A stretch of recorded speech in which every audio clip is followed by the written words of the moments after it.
The city of Denver is simultaneously talking about budget cuts and furloughs, while also greenlighting more than $1 billion in new construction for 3 projects. Our Mark Salinger looks at where the money's coming from.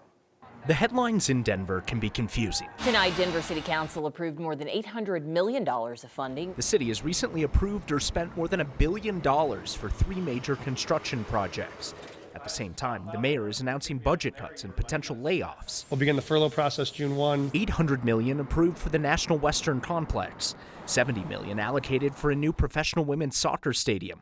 $175 million spent for construction on the 16th Street Mall. All things that can be drivers of revenue. We think it's important in those moments to keep doing this. Today, Mayor Mike Johnston told Denver City Council spending money on these investments is a critical step towards increasing revenue. All those long-term investments that have become real economic drivers for the city. The money for these construction projects comes from capital funds generated by things like taxes, grants, or bonds.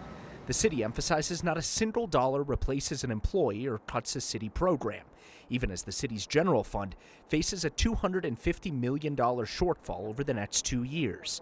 Simply put, the money is allocated to different pools. Those are the kinds of things that bear fruit if people are out and spending money, right? Because we're relying on basically sales tax revenue for those things to eventually be worth it. The mayor says there's precedent for investing in challenging times. Convention Center was first proposed in the midst of the, what had been the 1987 recession, Coors Field in the 91 recession, and then Union Station was launched in 2008.